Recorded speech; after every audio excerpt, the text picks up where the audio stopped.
A ação probatória autônoma e uma importante decisão do STJ, Superior Tribunal de Justiça. Importante e recente decisão. Seja muito bem-vindo para a nossa lição prática jurídica do dia, lição de número 73, de um total de 365. Durante o ano de 2023, eu tenho esse compromisso com você neste canal aqui.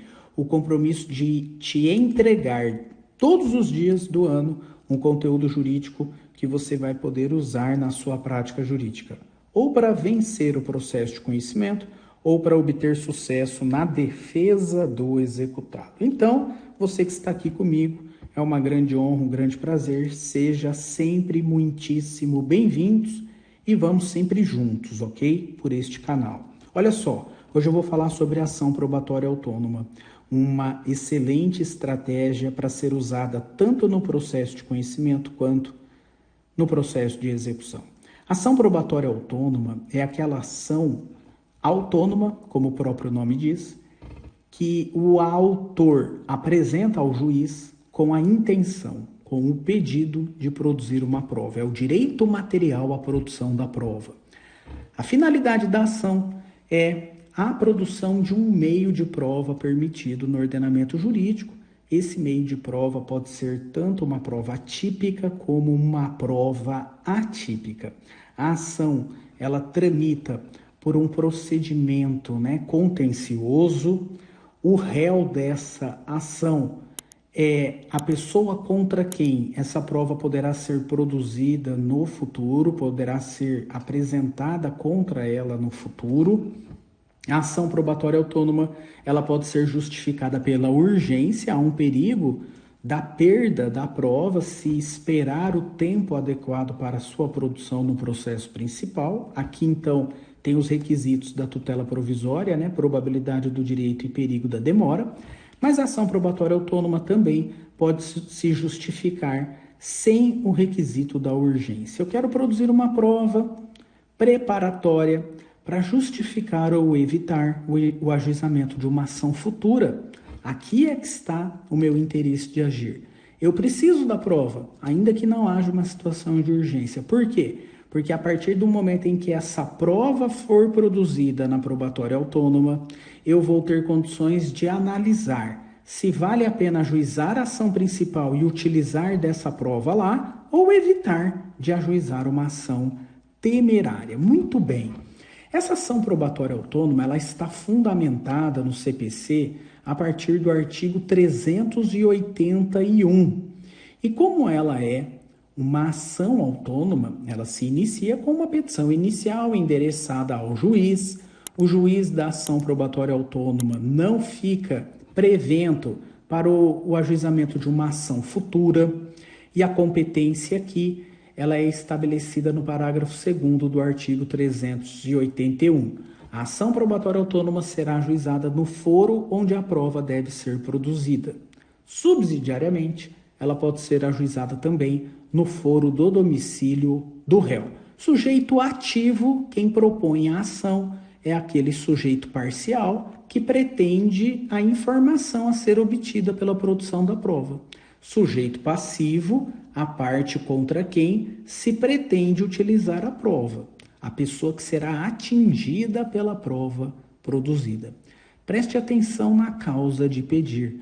Na petição inicial, o requerente da ação probatória autônoma, que ele tem que justificar aqui a necessidade da antecipação da prova.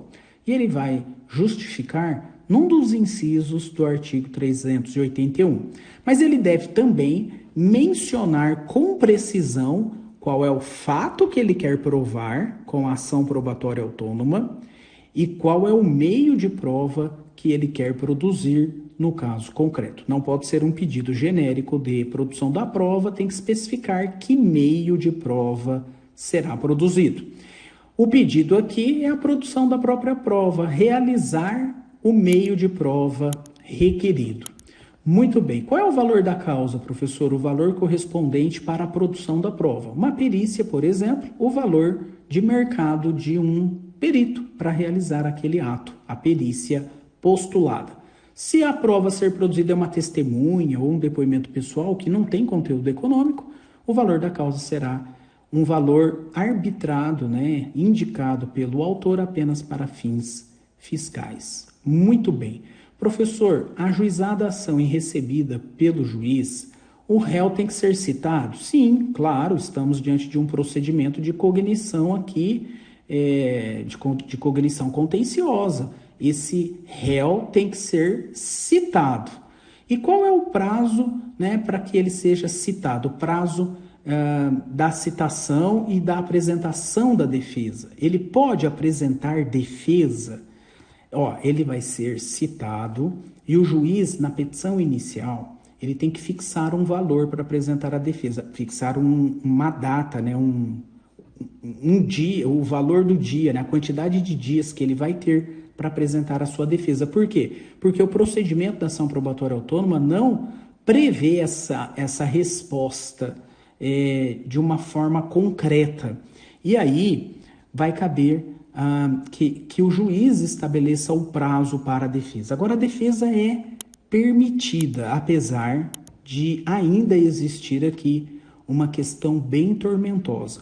O artigo 382, parágrafo 4º do Código de Processo Civil, que trata do procedimento da ação probatória autônoma, ele diz expressamente o seguinte: neste procedimento da ação probatória autônoma, não se admitirá defesa ou recurso, salvo contra a decisão que indeferir a produção da prova pleiteada pelo requerente originário.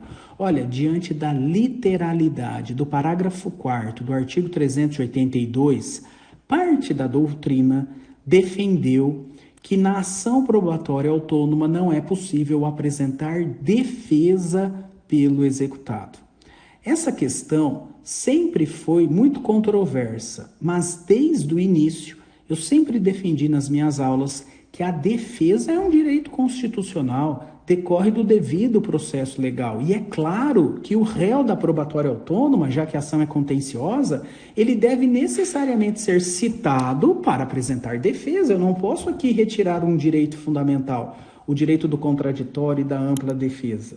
O que o Código, no meu modo de ver, ele quis dizer com o artigo 382, parágrafo 4º, é que na ação probatória autônoma não se admite a defesa que será possível de ser apresentada na ação principal. Se essa prova for utilizada lá numa ação futura, numa ação principal, os argumentos da defesa nessa ação principal não podem ser antecipados para a ação probatória autônoma. É esse o sentido do 382, parágrafo 4º. E uma parte da doutrina dizia exatamente isso, como, por exemplo, o professor Luiz Flávio Yarchel. Professor Luiz Flávio Yarchel, ele dizia que há uma possibilidade ampla de defesa na probatória autônoma, exceto antecipar matéria de defesa da ação principal. Exemplos de defesa que podem ser alegados na probatória autônoma: qualquer defesa cujo objetivo é impedir a produção da prova, já que esse é o objeto da ação.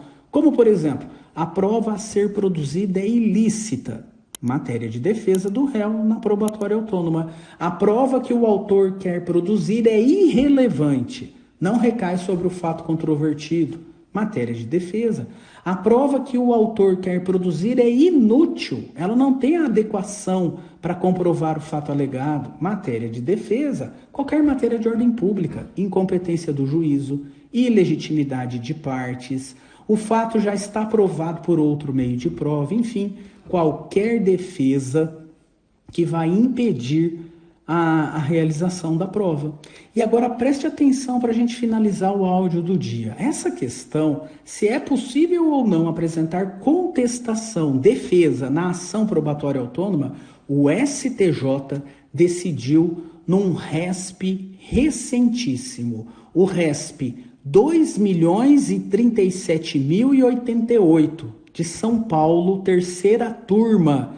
Vou repetir o número desse acórdão: 2.037.088, 2.037.088, de São Paulo, terceira turma, julgamento do dia 13 de março de 2013. Temos aí 3 dias, né? 2 dias em relação a esse julgamento. E o acórdão do STJ foi no seguinte sentido: as ações probatórias autônomas guardam em si efetivos conflitos de interesse em torno da própria prova, cujo direito à produção constitui a própria causa de pedir deduzida e naturalmente passível de ser resistida pela parte adversa por meio de todas as defesas e recursos admitidos em nosso sistema processual, a despeito da literalidade do artigo 382, parágrafo 4º do CPC. Em outras palavras, o STJ está dizendo nesse acórdão que é perfeitamente produzir provas na ação probatória autônoma, e é esse o seu objeto, e que o réu, a parte adversa, pode se contrapor, resistir por meio de todas as defesas. Claro, pode apresentar contestação. É isso que o STJ decidiu e, portanto, agora há uma tendência, né, de isso pacificar, tanto na doutrina quanto também nas próprias jurisprudências dos tribunais inferiores. Maravilha? A nossa lição prática jurídica do dia era essa. Espero que você coloque ela em prática e vamos sempre juntos até depois do fim. Valeu, pessoal!